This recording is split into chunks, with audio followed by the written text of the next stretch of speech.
continue with part 2 of our 2021 year in review, now moving on to some of the more specific flavour comparisons between sets and the look of Magic as a whole, both this year and looking just a little bit into the future.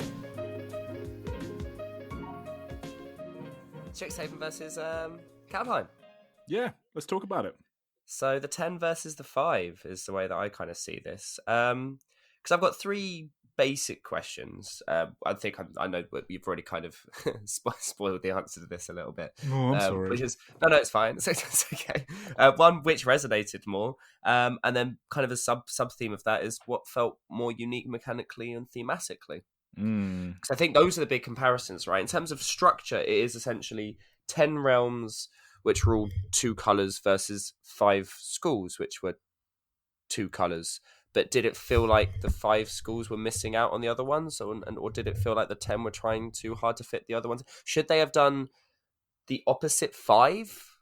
Because I feel like now, looking at it now, I know they kind of started with the 10, then did the 5. Imagine if they did the 5 non-school colours. So I'm trying to think of literally off the top of my head. Like Selesnya, Dimir.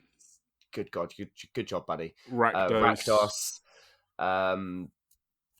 Boros. No, we did Boros. Boros. Got green. It was green. Simic. No, they did Simic. God, we're so bad at this. Fuck. They didn't do Azorius. Azorius they didn't do. Azorius. Yeah, so they didn't do Azorius. They didn't do Rakdos. They didn't do Selesnya. They didn't do Dimir, and they didn't do what's the other one? Gruul. There we go. Good God, fantastic. Using Ravnica terminology to do Strixhaven schools against what they didn't do. Yeah, surprisingly, that was really difficult. It's kind of good, right? Because I feel like I didn't even then. I wasn't thinking of the schools as their Ravnican guilds. I was thinking of them as their school names. I was thinking, Prismari, Quandrix, all that kind of thing. So what I think, sorry, just sidetrack. So I kind of feel like what they should have done in Kaldheim is they should have done the 5 guilds as they were that weren't represented in Strixhaven, and then followed up in this. Because then throughout the year you've had all 10 guilds as they were, all 10 2-color combinations kind of fitted in. And I think that's really indicative of why Kaldheim, for me, I know I asked you a question that I'm going to answer myself. It kind of felt really. It felt like it was really had no permanence to it, really forgettable. And I feel like the problem was that it was just trying to do so many things at once. And I didn't play during original Ravnica. I kind of wish I had, but they split that across 3 sets. And as far as I'm aware, that was still a lot to take in by the end of that set block, And I feel like with Kaldheim, it was almost like, can we push it to 10 rounds? And they maybe just about squeaked it in terms of like playability. I remember when it came out, like we didn't feel like it was too overwhelming, but we definitely felt like they were pushing to maybe a little too much. Yeah. Okay, so here's my thoughts on it. In terms of splitting it across the 2 planes and then doing the alternate 2-color pairings, I think that would have been maybe fine as a coherent thing across the year, but I think you would have got a very short-changed in Kaldheim. What I think was very clever and what we sort of forget about Kaldheim is that it wasn't just the 2-color combinations, it was also tribal. Each of the 2-color combinations were very much tied to a tribe, right? So the Dimir were the Karnfell, I suppose, were the zombies, for example. The Starnheim were the angels, the black-white, blah, blah, blah, blah, blah.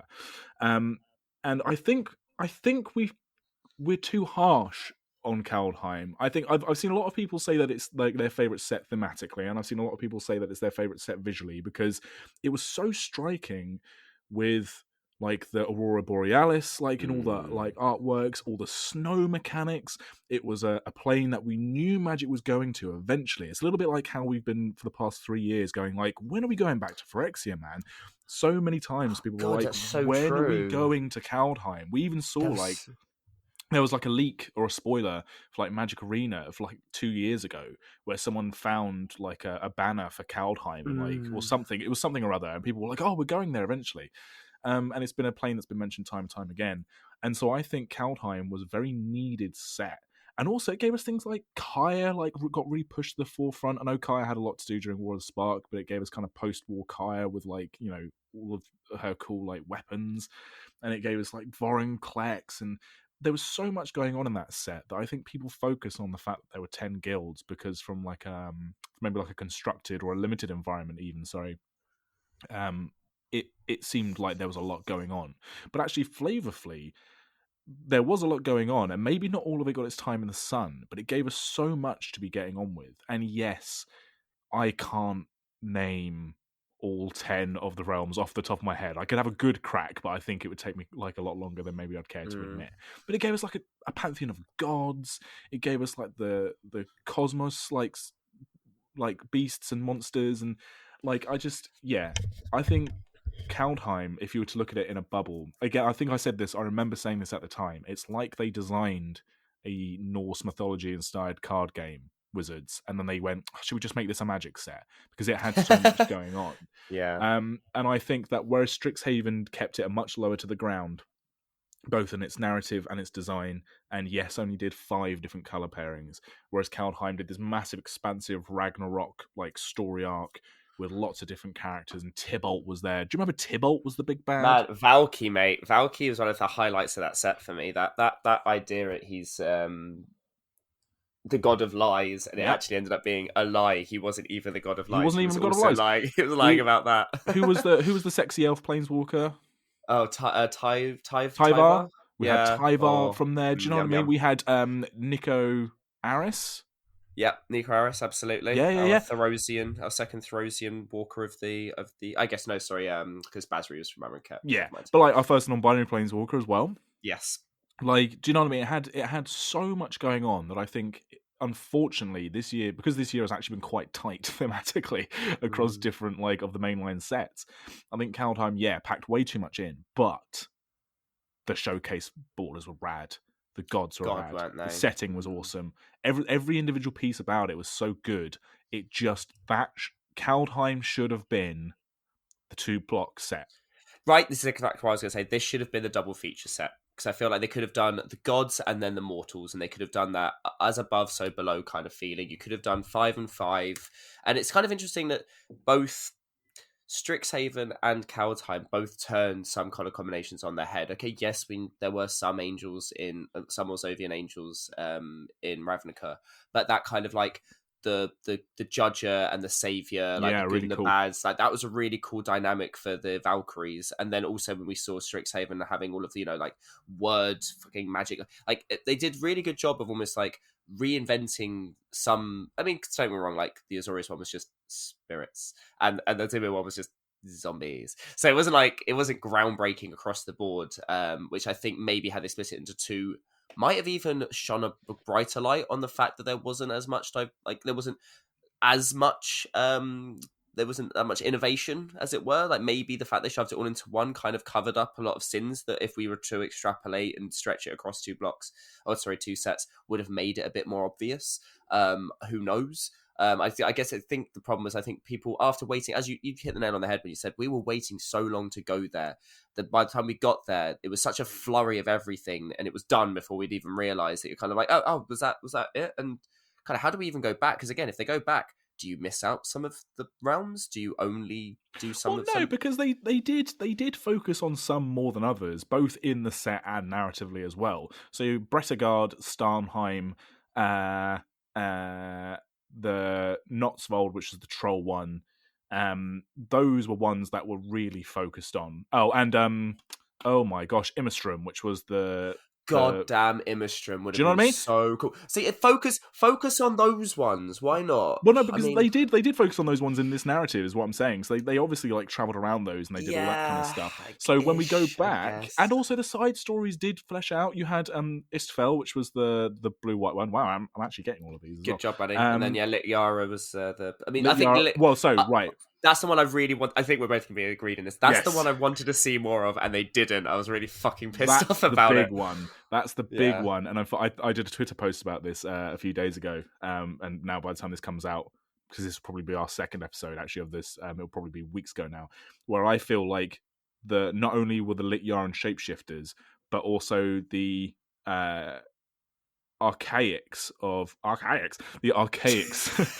of Absolutely, Strixhaven, Strixhaven, yeah. and also the Dawnheart Coven of Innistrad. These three, which I put them thematically all together as being like the more sort of abstract, mystical factions of each of Yeah, these the different more planes. individualistic almost Yeah, aspects of the they planes. got The less very that shortchanged this year. absolutely, yeah. But what I I'm feel saying like is if we go back to Kaldheim, and there's no reason we can't. There's no reason we can't in a couple of years go back to Kaldheim. I think, so the Lit Yarans, the Istfel, the Skald dwarves of that one, their plane, their realm of existence. I forget.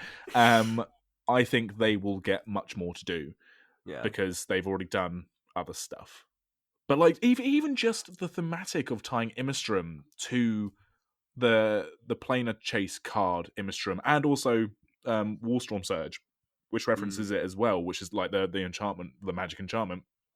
Like tying it all together and showing that like they weren't shying away from the fact that Kaldheim wasn't always a thing, and Imistrum was going to be like the Viking plane, and it shows a nice progression. Whereas they've never really referenced that before, like with Baofeng or I forget what the Theros precursor was in the planar chase decks. So Across. Across, there we go. Thank you, well done. So I liked it. I liked it a lot, and also it really, along with Zendikar from the year previous, it really pushed like some colors in a direction which I think was really interesting. Like the amount of cool Rakdos commanders we've got over the past couple of years is crazy. Yeah. And Imistrum was a big part of that. So I just feel like Kaldheim, although there was a lot, people focus on that and immediately go like, oh no, there's too much to pass. Whereas actually, if you were to break it down, there's so much goodness in that set. And visually, I mean, my God, Johannes Voss had a fucking field day, and Elena Dana. Elena Dana, yeah, exactly what I was going to say. Like, Yeah, you look at those land and cards, not even just like the fancy land unbelievable. cards, the No, basic just the normal lands. ones. Just the normal ones. Fuck. Yeah. I guess it's one of those things of where I agree, because the things they did give a bit of depth to, I just wanted more of, and then the things that they didn't give enough depth, there were certain things I just didn't really care for. That was like, see, had you removed this, we could have given more weight to these other bits. And I guess that's me just picking and choosing what my favorite bits of a set were, and it's very easy to do so with a 10 realm set, 11 if you count the snow sub theme, as it were, in terms of like thematics within the within the set. I also really liked the double-faced gods. I like the fact that you had their items, because it kind of reminded me of what they did in Theros originally. Oh my God, with the yeah, Bow of like... Nylea, and then they had Nylea, and they kind of had their own individual kind of interactions. Yeah, like the flip cards where the other half is an artifact. Yeah. Do you know what I mean? Like, what? That's crazy. That's crazy. Yeah, really there was a whole discourse about the fact that you can have a sword as your commander. Like, my God. Like, I guess we didn't even talk about this. Was the year of MDFCs, wasn't it? We haven't even really talked about that. Well, yeah, like really pushing about it. Well, that's a mechanical theme that was across the whole year. The whole year. And it didn't ever stop being confusing. At every single venture, every single junction, it was more and more confusing. Again, and they both had their own individual ones, right? Because you had the items versus the people, and then you had the spells. I mean, I guess it was spell on one side, and then it could be anything on the other, right? In Strixhaven, didn't. Well, also they had they had all the deans. Yeah, doubled up creatures, exactly. Yeah, so yeah, oh man, this year has just been. It's been amazing. So let's just focus. I guess we might as well, because if we're gonna do set by set, we should also then now talk a little bit narratively about Kaldheim as well, because it was the kickoff of the Phyrexian kind of reintroduction, but then also didn't hear anything about it narratively properly since. But I thought in general, I liked the. I do wish I did that right. So this is another thing I thought kind of fell flat with Kaldheim compared to how sets usually get time to breathe, having multiple sets within a block, is the story also felt quite superb. It's not like it was trying to do a lot, but it also felt like it was another thing of where they drove by a few different planes. They didn't quite have enough time to sit on any of them. Tybalt just kind of gave all of his plan off in one story and then off-fucked, and we don't see him again. And then there's kind of a little bit of interaction with Tyvar and Kaya, good God, it's all the Y sounds. Kaya and Tyvar going to Kaikar and Tyvar and Tyvar. It's fucking Jesus Christ. It's just ridiculous. And they're all going to the big battle, right? The Doomscar battle, which is a big battle of the 5 armies, but it's the 10 realms, whatever. Kind of, it felt like the end of the Hobbit, kind of a little bit. Yeah, sure, whatever. There's demons and angels and It people was fighting. cool that they had. I actually forget his name because it's such a hated card nowadays. Varagoth. No, what's the Cosmos Serpent? Oh, Coma. Yeah. Yeah. I did find it very cool that Coma kind of like sort of showed up.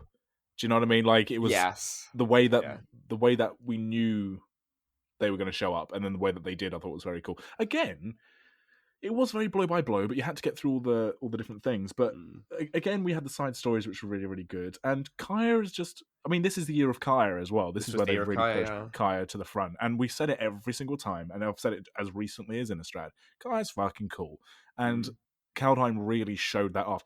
Kaya was hunting a Phyrexian Praetor and winning. Yeah, I know. But that's the thing, right? So story relevance to the rest of the arc and the fallout from War of the Spark, close to 0. Yeah. Each story getting me, like that first story had me hooked as Kaya was in the back of Vorinclex's pelt. Holy shit. Yeah. So cool. And this idea that, I mean, this is it, like the bookends to the story, I think, were really, really, really impressive. This introduction of Phyrexians and this kind of alien quality. Everyone knows this thing isn't from this plane. And even again, that first episode, Alrund, I think, drops in, right? And starts talking to Kaya, and she's just like, I don't give a shit that you're a god. Look at the fucking mess that I've got to deal with right now. Do you want me to help you or not? And Alrund's kind of like, okay, here's a boat that knows where it's going. Enjoy, Actually, that's very similar to Theros, but with their boat that knew where it was going as well. Well, do you know what, this narratively, this is also a year as well where they've started dropping in the idea that a lot of other planes are like more aware of the multiverse than say classically they have been in the past, and I kind of prefer it. God. Again, it's that dramatic irony thing. Yeah. It's that dramatic irony thing of we know there's a multiverse, and it's a bit boring for every time a planeswalker goes to a new plane, and they're like, "Oh, you're wearing strange clothes." It's like, yeah, okay, fucking whatever. Like, yeah, does it really matter? Just accept it. It's fine. Exactly. So yeah, I think there was a lot of aspects that kind of made Kaldheim kind of feel separate or disparate, as it were, because Kai doesn't even like talk about Phyrex. It's like at no point does she mention Vorinclex to Teferi. That could have been a conversation, right? That easily could have happened in Crimson Vow or Midnight Hunt that never got brought up, which is interesting because right at the end he's like, "Oh, don't forget about these Phyrexians." At that point, Kai could go, "Shit, they were on Kaldheim." I guess maybe his explanation might not have been synonymous in her mind with Vorinclex. It might not have seemed like it was the same thing. And also now the Phyrexians have the God Elixir. Whether that's going to trump the Moonsilver Key or not, I guess who knows. I guess I like how both sides are kind of pulling together MacGuffins. Like they dropped in Tezzeret. They dropped in Tezzeret. Right? I know. It's everything about it is just so. Oh, forget about this until later, and they do a really good job of it. I can't believe the restraint they've had over the year to have their first set of stories being like, oh, by the way, Tezzeret's creating like a dark gatewatch with like the Praetors or like whatever the hell it's going to turn out to be. And then they don't reference it until the last line of the last Crimson Vow story where Teferi goes, oh yeah, by the way, Phyrexians, yeah. Like they had a whole year. Can you lean into the mic and do that again, please? That was sensual. That was amazing. Watch out for those Phyrexians. Oh, you dirty bastard. But like the restraint I thought was really cool. No, well I think, so this is going to be a cool one. Now, how does, mentioning about how like, oh, why didn't Kai mention to Teferi about the Phyrexians? Not everyone knows about the Phyrexians. That's pretty cool. Yeah. Kai doesn't know what they are, really, does she? No, I don't think she has any because we didn't see it. We didn't obviously. It was Essica who dealt with Vorinclex at the end, right? Oh my god, so cool! That was the coolest ending to a story arc I think I've ever read. It was so like it was like a horror film. It's fantastic. It was way more horror than Innistrad was, that's for sure. But yeah, no, she considers it to be game to hunt, and obviously she clearly understands it can travel between. She doesn't know it can travel between planes, but she knows it can travel between realms, which is interesting enough. But considering she was also dealing with Tybalt, a sword that could cut through realms, a coma giant fucking serpent thing that's coming through the... I mean, Kai was dealing with enough that I've reckoned she's like... Everyone's like, oh, so how was your counter? Things. What? We don't talk about it. It's fine. It was cool. It was a fun couple of weeks. There's this elf dude who's quite sexy. Other than that, don't worry about it. Yeah. You know, I feel like it was deliberately yada yada yada, and I do agree that we can come back to it again. I just think that it did feel like when you had Innistrad and Midnight Hunt at the end of the year, kind of demonstrating how you can split a set into two and do almost like, as it's without the double feature aspect, a double feature set. Maybe Kaldheim could have benefited from that as well. But again, everything's 2020 hindsight, right? And I do agree there was so many good things in the set, so many good cards, so many cool mechanics, so many. Foretell, I think, is genius. Oh, For excellent. example, you know. So there we go. We've spoken now for like 20 minutes about Kaldheim, and if only the only bad thing we can say about it is it was a little bit stuffed.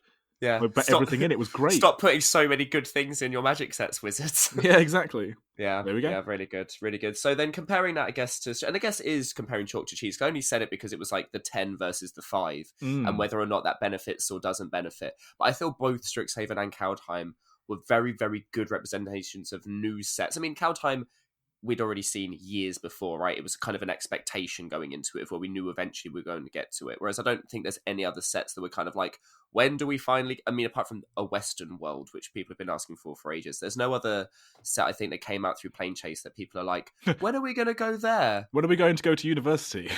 Like, it's right. Like, it's not like an Equinor kind of thing where it's a really interesting idea, but probably won't make a plane, and it's none of the other ones which kind of like, okay, cool, it's a hippodrome, fantastic. So yeah, like Strixhaven. I agree. I think this is one of the most succinct, well presented. Maybe its representation was iffy at points, but I feel like for what it was trying to deliver and how it achieved it, I think Strixhaven is an absolute home run. I don't know how they could have. In the same way, I don't know how they could have fit more into Kaldheim because it already felt too full. I don't know how they could have fit more into Strixhaven because it didn't even quite feel too full.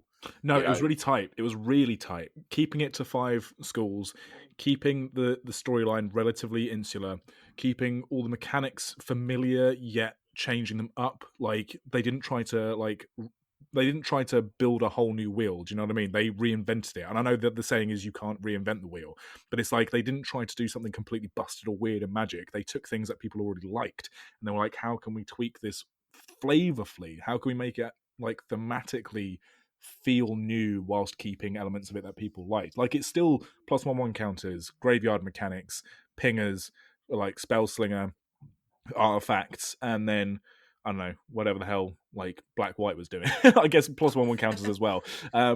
Like it was still very recognizable things. They weren't building whole new mechanics for it, but in terms of like, they weren't like Lessons was the big one, and Lessons was probably the biggest flop of all of them, but simply because it didn't translate to a lot of formats that people play. True. That's the only thing I can think of in that set that didn't like work like full steam.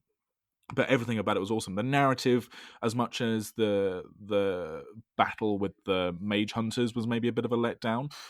Do we ever care about the battles, Andy? But really? No, not really. But like having Professor Onyx, having the development of the twins, even though they're both fairly unlikable at this point, it was nice to see them back again. So true. Like, oh my god, having so Luca true. in the background, like having like the Auric, like something that if we go back to Arcavios, the Auric will be cool. The Blood Age, that Blood Age, history, right? Like they need to start doing back in the day sets, right? I feel like this is true for so many sets of where we want to see like this.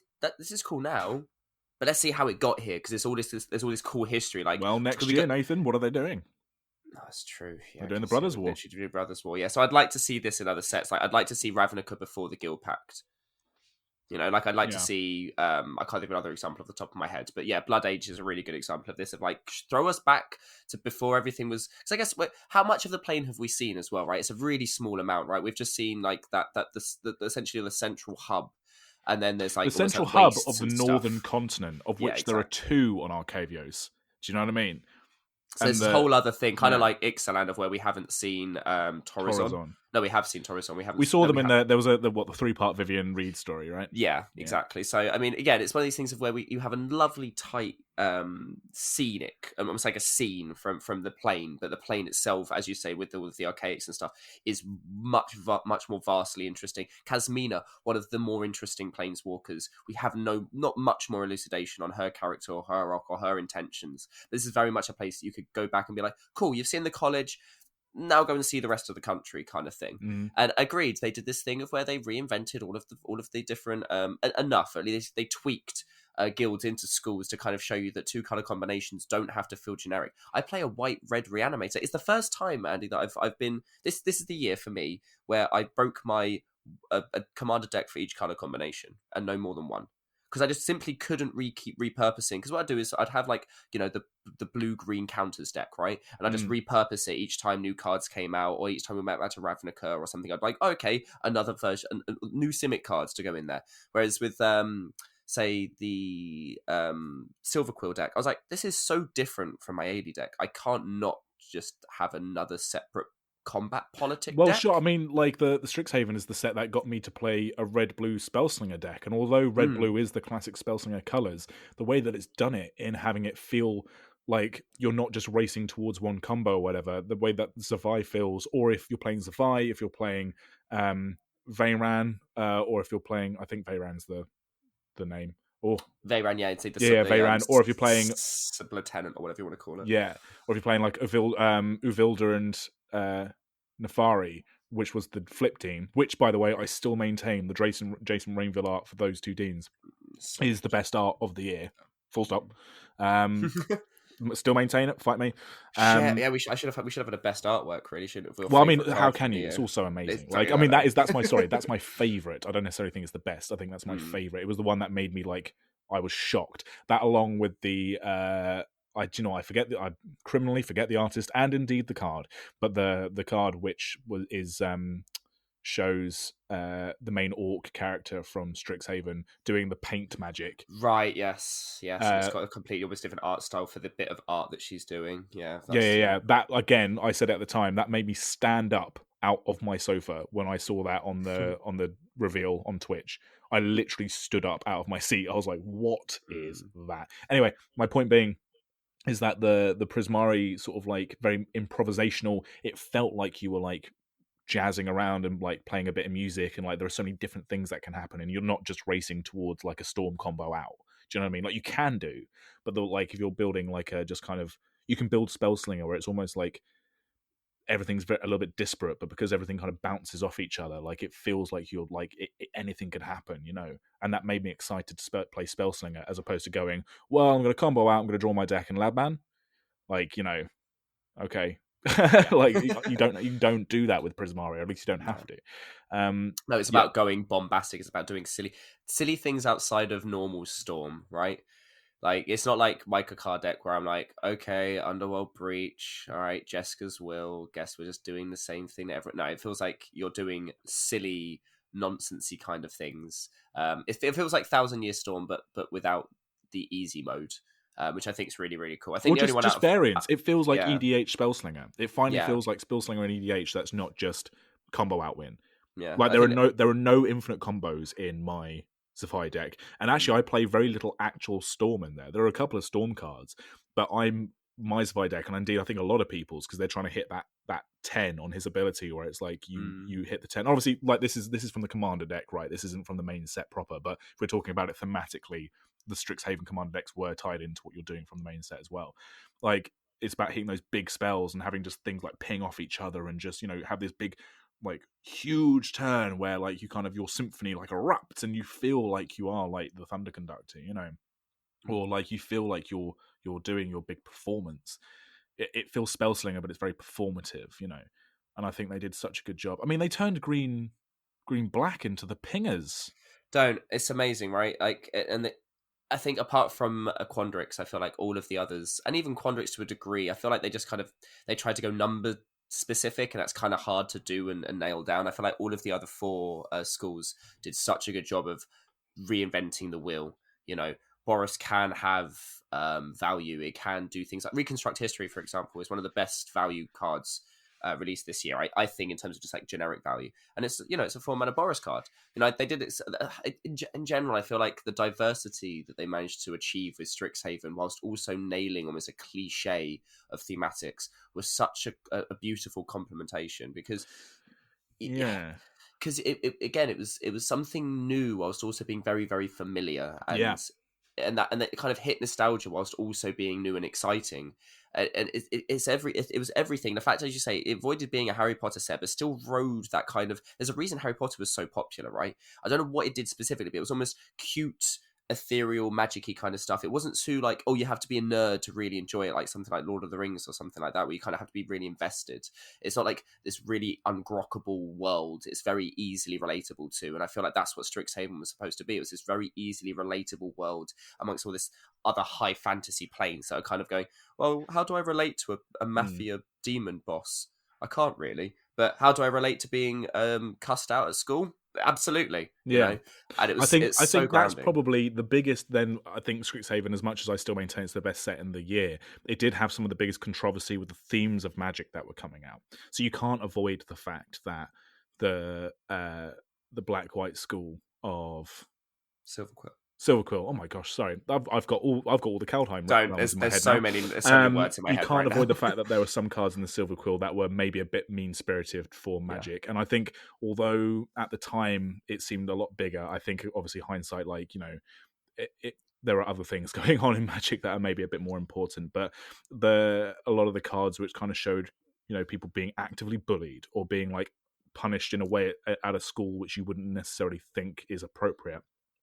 I think it's funny, isn't it, how Strixhaven was so relatable, but it was almost too relatable. Like it couldn't actually provide, in some individual aspects, an escape from people's actual lives. And indeed, that was the biggest thing with like some of the characters and their Asian representation. A lot of the people felt that the kind of stereotypes, if that's the word we're going to use about it, were almost too sort of like grounded in like actual trauma that people have had in their lives, like having like the quote unquote tiger parents. People were like, there are other stories that we can tell in our fantasy settings. We don't necessarily need to rely on these things. We need to move past them. And that was, I'm not going to get into the whole debate now, but Mm. it's interesting actually looking at it from maybe like a bit of distance now at the end of the year, that all that conversation was able to be had in a magic set set in a university, not even like a battlefield or a war ground, like a war zone, sorry, like set in a school.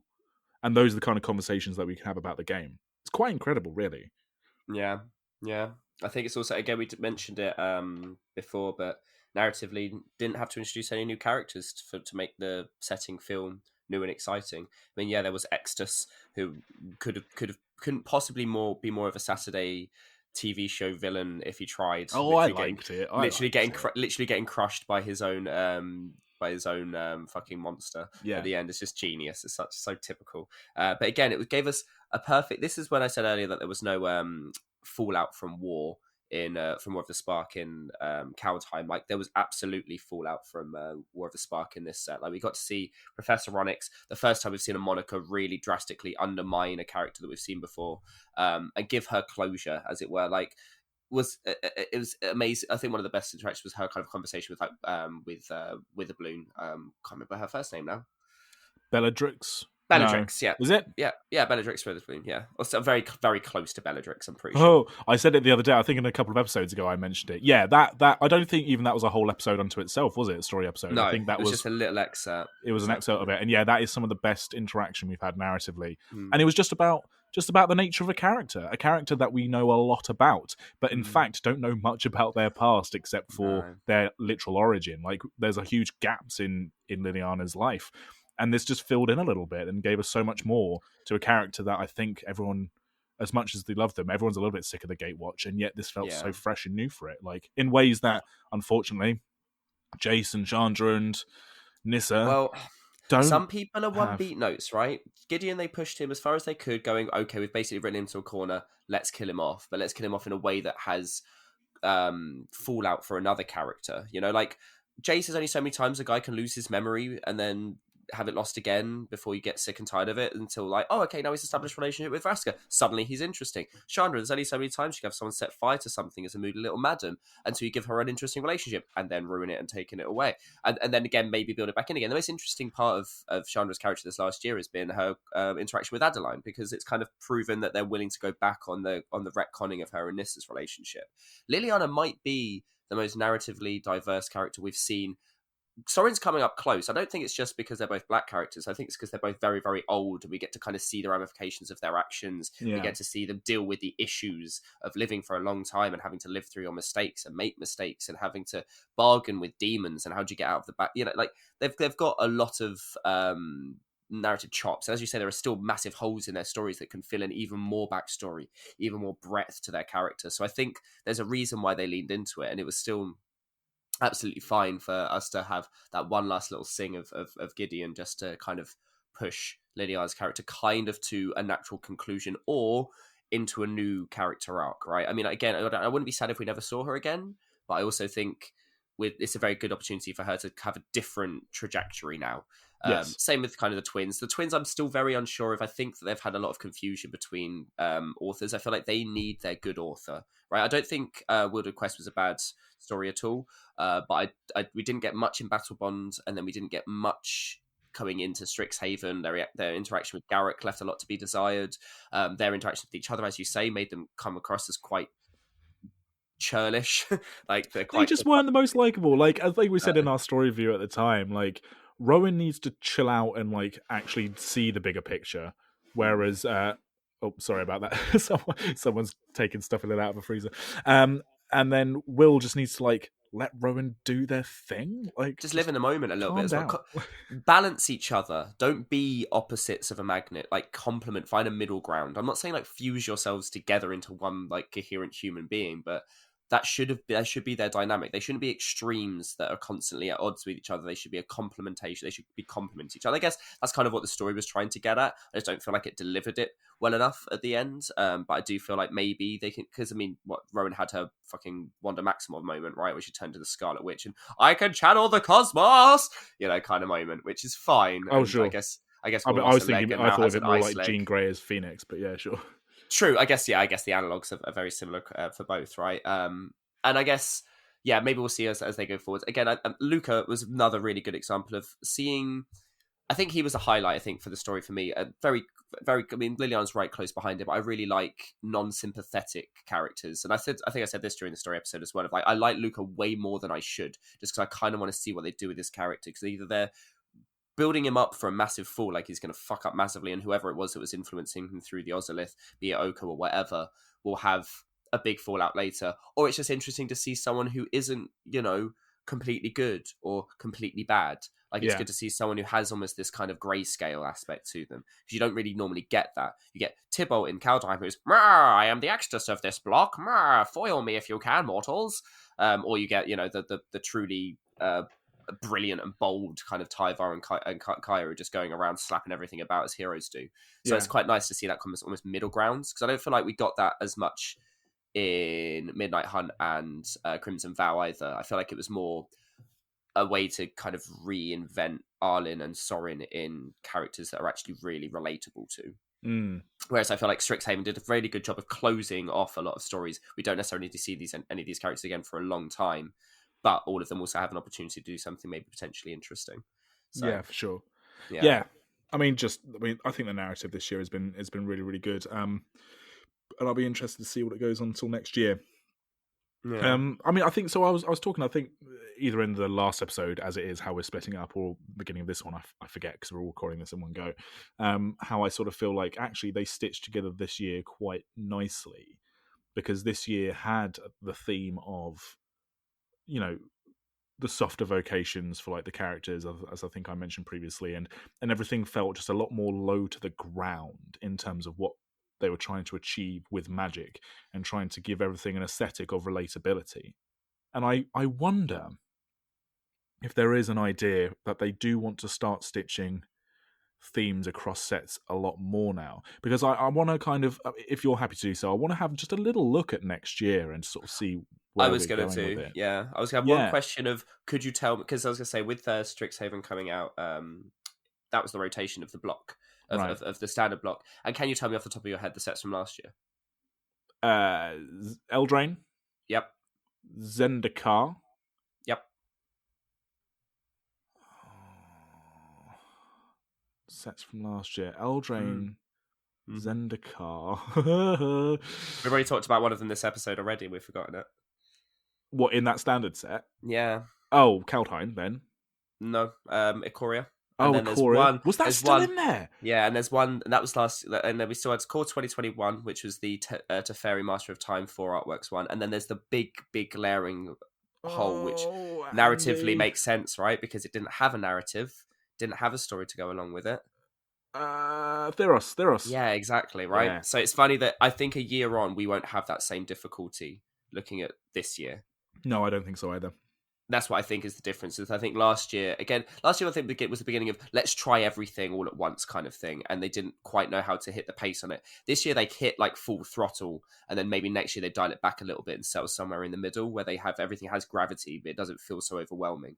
But yeah, let's look ahead to let's have a look ahead to next year because So next year we've got Kamigawa Neon Dynasty, we've got New Capenna, and then we have Dominaria United and the Brothers War, right? So those are our four big marquee in that sets. order, which is still very bizarre to me. Yes, a little bit bizarre.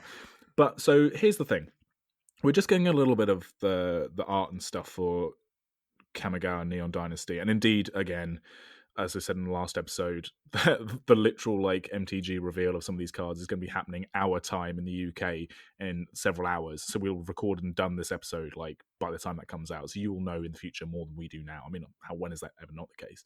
But a lot of people are kind of either excited or a bit itchy about the fact that some of these sets are just basically going to just be, it's all going to be like, you know, motorbikes and swords and guns and things like this. And people are saying like Neon Dynasty, for example, is like the one that's in the forefront of people's minds, that it's not going to look like Magic. It's just going to look like another card game. It's going to be a bit weird, as is always the thing. But here's the thing with that, is that I think next year is the year that Magic is just a magical mech game. Because if you look at the themes of Kamigawa, Neon Dynasty, New Capenna, and the two Dominaria sets, each one of those are set on planes that either have very strong ties to 20th century aesthetic, i.e., New Capenna is 1910s, 1920s gangsters, right? So that's going to have very strong ties to 20th century aesthetics, things like cars and weapons, and, Tommy guns, yeah, exactly. things like that. Neon Dynasty is obviously like cyberpunk futurism, and I wonder how far they're going to push that, but that's obviously going to be its own thing. And then Dominaria is famously the example of when people go, Magic has always had technology in it, right? And this is, maybe I'm sort of trying to pick up on an argument which people aren't really having anymore, but I just sort of feel like next year, the look of the game is actually going to be surprisingly coherent between sets, because there is just going to be a lot more sort of like stuff. Yeah, there's just going to be a lot more technology. Infinity. Yeah. You've also, and if you think about like the Thran were the most scientifically advanced race that we know of within Magic, kind of ish. Like if you don't look at say like Kaladesh and places like that, which are essentially Industrial Revolution sets. Like the Thran were scientifically advanced beyond years, and they existed 7,000 years ago in the past or whatever. So it's not as if Magic's foundation isn't based on a technological kind of like almost like Dominaria is like a technological wasteland, as it were. Like, yes, okay, Yeah. the magic there is quite prevalent, but if anything, it's muted compared to what it used to be because, as we talked about in the Trons Lands episode on YouTube, like there were whole continents drained of their magic. So, yes, it has always been present. I feel like, if anything, sets like Lorwyn and Eldraine and things like that tend not to, I don't want to say the word resonate because I think that's the wrong word, but I feel like they don't have as much necessarily as impacts because people kind of like the sci-fi aspect. And just because magic is magic and has the word magic in it doesn't mean you can't have science fiction within your fantasy. You can fuse the two together quite nicely. And I think, if anything, it's where they went Kamigawa, which is one of the more traditional styled planes. And yes, as blocks go, it wasn't harkened very, very well, and people didn't like it that much. But not looking at it in the grand scheme of things within the set itself, it was actually it's really enjoyable. It's a really enjoyable set in isolation. It just didn't play well in the grand scheme of things. Power level, it was really, really all over the place, and parasitic mechanics, blah blah blah blah blah. Like every set that has that kind of isn't treated very fondly. It's interesting that that's the one they decided to throw into the future and have this kind of like techno kind of aspect to. And yeah, again, New Capenna, like let's take the Angels and Demons and put them in a kind of semi Art Deco world, which again feels very modern. I'm really excited for it. I think even Brothers War is throwing us back to time before, which you'd expect everything to be less technologically advanced, and it's going to be the most technologically advanced. 100%. Well, this is what I think. I mentioned it in the last episode, how we're splitting these up. I have to keep saying that when we're talking about the Warhammer 40k commander decks, where it's all going to be Space Marines, and people are worried about like the Sorry, if you can hear a noise above me, by the way, there's literally a helicopter just doing circles, just literally above my flat. It's very inconvenient. So the Warhammer 40k universe is a universe where technology and magic and kind of sort of abstract energies all collide, and so I think actually it's going to be very sort of relevant to what's going on in the rest of the sets. What they need to do is they need to make sure that the narrative is super solid, because I've already seen people on things like Twitter and social media and stuff that maybe like haven't been playing Magic as far back as Kamigawa, and also don't like keep up with the lore and all this kind of stuff, who have been, you know, asking questions like, oh, this is interesting, I assumed that Kamigawa was set like so in there they're equating the idea that Kamigawa is 1,000 years, Neon Dynasty is 1,000 years difference from original Kamigawa, but in a lot of people's minds original Kamigawa is like modern day Magic, so this is like literally set in the future, and is therefore a bit weird that they're doing that, whereas actually original Kamigawa is set 1,000 years in the past. In the past, exactly. Yeah. So this is actually modern day Magic, which for some reason in my head makes it more palatable as like, well, this is just what Magic is. Like, why wouldn't it be? You had Kaladesh, for example. That's a technologically advanced magical plane, you know. So I think they just need to really make sure that the narrative really is solid, because then people will just go, oh, okay, yeah, that makes sense within the world of Magic as we know it now.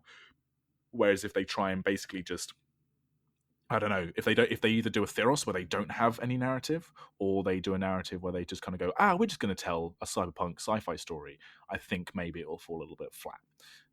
Whereas the other sets, I don't think have that worry. New Capenna, I think they're dealing with angels and demons. That's already just going to feel like Magic, just with fancy suits. Do you know what I mean? And the fact that they're bringing back Ob Nixilis for that set as well. So I think Neon Dynasty has work to do, and I think it's going to have to prove itself, but I'm excited for it. I'm excited to have a year of Magic that doesn't look like Magic, not because of showcase foils, but doesn't look like Magic as we've known it, because thematically they're moving forwards. They're doing new things. I'm looking forward. I think this is the biggest takeaway, is that now we're kind of hitting this the Phyrexians in the next arc. The last time they did this, it had this sci-fi kind of clash with on Dominaria, right? Of the Phyrexians almost felt like the Borg kind of coming down to Dune planet. That's kind of how I kind of think about it sometimes. And if they're going to introduce the Phyrexians again, they kind of need to go balls deep on it. They've kind of already set the groundwork for like seeing whether players are willing to try new things and go in new directions. And it does, let me think about it. Kaldheim, fantasy low to the ground. Strixhaven, still fantasy low to the ground. Innistrad is one of the most like typical fantasy settings in terms of planes. Yeah, this all does feel like it was just groundwork for going, okay, let's go balls to the walls for a year because the Phyrexians are coming, you know? And then let's keep it also still close to people's minds and not too diverse by going back to Dominaria for 2 sets, not only back to the plane and seeing how it's doing now, but also going back to the plane back in the day, like you remember seeing in all those old cards, right? So if anything, I feel like they're going to throw everything up in the air with Capenna and Kamigawa, and then they're going to bring it back down with Dominaria before the Phyrexians kind of come in and kind of give us that big sweeping arc in 2023. I'll be interesting to see what the individual stories are for Dynasty and for Capenna. I'd be surprised if Dynasty doesn't have another first set of the year. Let's remind you that the Phyrexians are still here kind of thing. Like maybe we'll get another card. Again, we didn't expect Jin-Taxius. We expected Jin-Taxius in Strixhaven. Maybe in a Neon Dynasty where everything's super technologically advanced. Makes sense, right, for the Phyrexians to have some influence, or maybe be the influence. Who knows? I feel like Capenna might do the same thing that Kaldheim did, of where it'll have some story relevance, but it will still sit somewhat in isolation. But again, if we're talking about the place Elspeth used to come from, Elspeth also has interactions with the Phyrexians. So that kind of all ties in. We're kind of getting back to this point of where all of the narratives all kind of feed back in together again, and we kind of had a bit of time away from that with since War of the Spark, which kind of felt nice, right? Not everything had this giant weight, and you had to know all of the years of lore for it to be relevant. It feels like we're kind of going back into a big arc again, and it's kind of exciting. Yeah, we have seen that the bundle box for Kamigawa has the Wanderer. Oh, is she the Emperor? Is she not? Oh, who knows? Maybe also, the reason she can't hold. How did we not see that the Wanderer was from Kamigawa? Well, I didn't ever make that connection, did you? Well, because we didn't want to just assume... One, we weren't ever going back to Kamigawa, right? So it was like, she can't be from Kamigawa. It was probably going to be another Asian-inspired plane. 2, you don't want to just equate anything that looks slightly Asian to being like, it's from Kamigawa.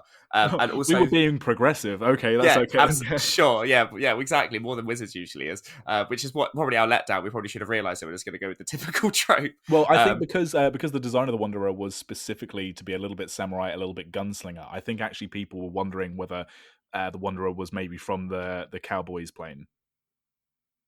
Do you know what I mean? Yes, that was a theory absolutely. that they were. That was the maybe other one. That was God, what. Could you imagine Wanderer gunslinger? That'd be so sick. I think they still will. I think they still will. I think the idea for her is that because she can't hold herself, maybe she's the manifestation of some of the spirits. There's the spirits of. Oh man, you're asking lore from Kamigawa times, but there's this character within who kind of lives within and without the plane. So maybe they're manifested as a planeswalker, and that's the Wanderer. Again, we're back in speculation territory again, which is my favorite territory. But I do love the fact that we're getting a bit of Wanderer. Flesh out these characters. Don't answer the questions. Like, I didn't find out much more about Kasmina, which keeps her interesting. Don't give me all of the fucking answers, Wizards, but give me a little bit more. Oh, do you know that Tyler Jacobson artwork for that Kasmina card? My God, that was lush. I know. Don't. Well, okay, I think we can wrap it up there then, because I think now we're just looking into 2022, and I'm sure we'll be doing much more of that. Guys, thank you so much for listening to our year in review of 2021, parts 1 and 2. Let us know what your favourite parts of 2021 were. Let us know what things you thought fell flat. If anything that we've said over these past 2 episodes you disagree with, or if anything that you do agree with, or is there anything massive that you think we've missed and you're like, how did you not talk about this from a flavour perspective? How was there possibly more? How was there possibly more? I mean, we didn't obviously talk about all the individual secret layers because, I mean, even when we do episodes on those, I'm already lost. Yeah, exactly. There was a lot of them. Fine, fair enough. But yeah, hit us up on our Twitter at mtflavouring. My personal Twitter is at AndyManface. Nathan's, yours is? At the Fox in the Moon. Emails go to mtflavouring@gmail.com. I don't really have any final thoughts. It's been a big old year for Magic, and there's been a lot in personal lives going on that has meant that I haven't played anywhere near as much as I thought I would. But I still have some Commander decks that I've never seen an LGS table. Do you know what I mean? There are some that have only ever been on a webcam. So that's kind of interesting. But yeah. Gosh. Yeah, a lot to digest. Really happy in the end of it. I think we went into this year going like, God, how are they going to fit it all in? I kind of and now having had this year, look at next year, and instead of being like, holy shit, I'm like, okay, I'm ready. Hit me, Wizards. Exactly. Let's go again. Indeed. Well, all that remains for me to say then is thank you so much for listening. This has been Magic the Flavouring. We'll see you soon.